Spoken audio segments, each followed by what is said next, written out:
Good day, my friends. We're at 1 Chronicles chapter 21, right at the first verse. And Satan stood up against Israel and provoked David to number Israel. Notes. Now in 2 Samuel chapter 24, verse 1, it says, God moved David to do such. Is there a contradiction here? No. We learn from these passages that Satan can do nothing against a child of God, but that God actually allows it. He does permit Satan a limited power in bringing merited judgment upon men, but why did the Lord allow this against David? Well, the following passages will explain to us why he allowed it. Verse 2.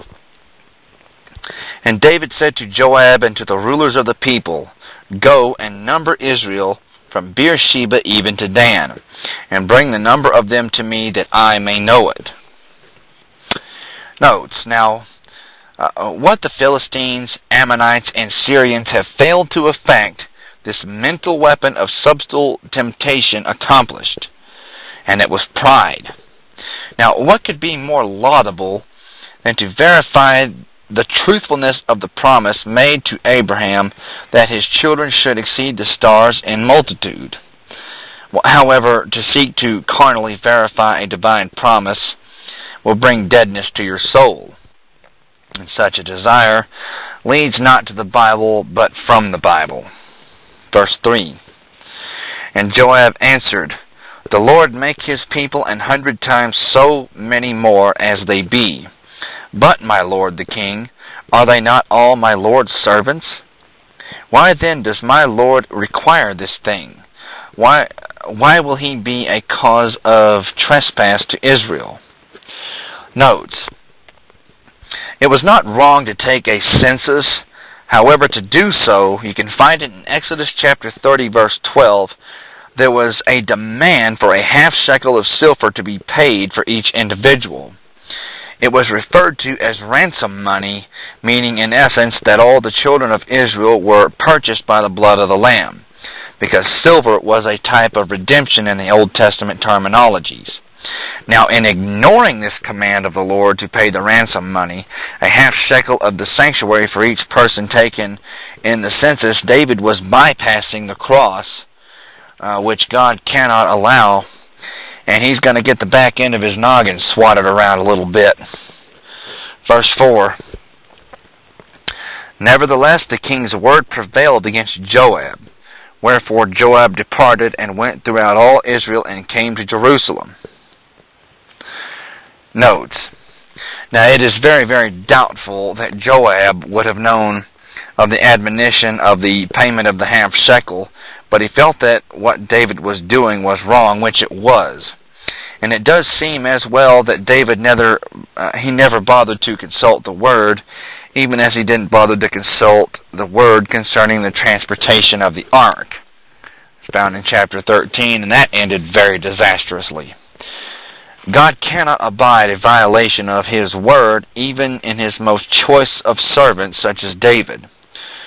The results are not pleasant. Verse 5. And Joab gave the sum of the number of the people unto David. And all they of Israel were 1,000,000 and 100,000 men who drew sword. And Judah was 460 and 10,000 men who drew sword. Notes. The numbers do not tally with 2 Samuel chapter 24. The explanation is that Chronicles says all Israel were 1,100,000 men who drew sword, while 2 Samuel says 800,000 valiant men who drew sword.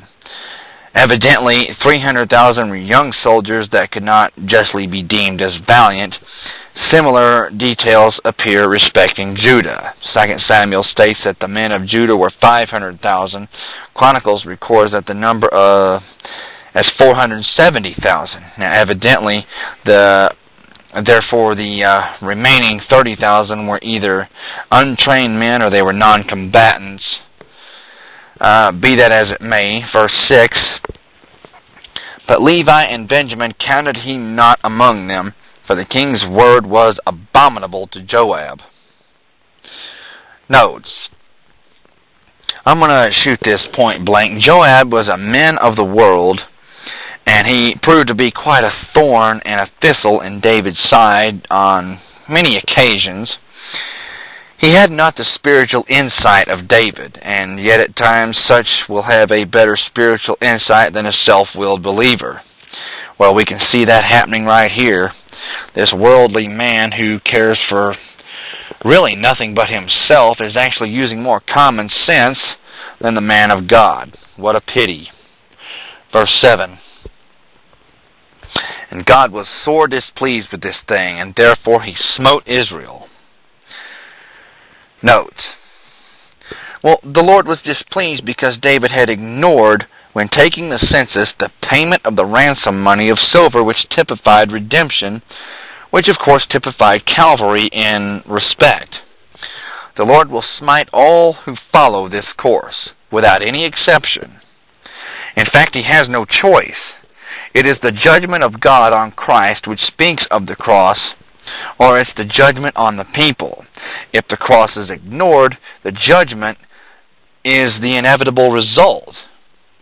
God put that cross there and put his Son on there for a reason, and so you don't have to experience that judgment. Verse 8.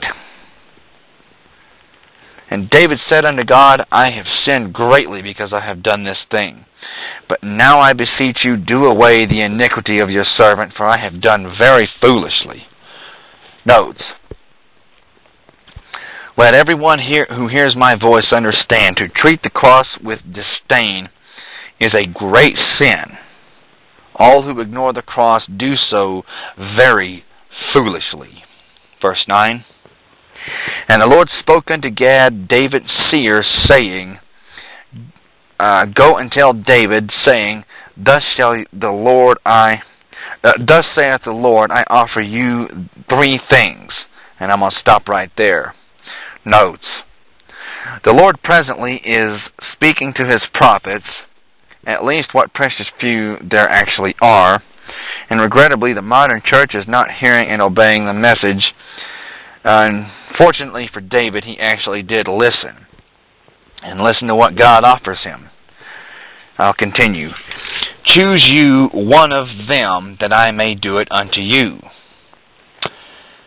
So Gad came to David and said unto him, Thus saith the Lord, you choose, either 3 years' famine, or 3 months to be destroyed before your foes, while that the sword of your enemies overtakes you, or else 3 days of the sword of the Lord, even the pestilence in the land, and the angel of the Lord destroying throughout all the coast of Israel. Now therefore advise yourself what word I shall bring again to him who sent me. Notes. As I stated, sin has to be addressed whether in Christ, and what he did for us at the cross, or the judgment's going to fall on you. Let all understand the only answer for sin is the cross of Christ. There is no other way. Hebrews chapter 10, verse 12, and Romans 6, 7, and 8. Those chapters deal with how a believer should effectively live for God. Verse 13. And I can't wait to get to those chapters. And David said unto Gad, I am in a great strait.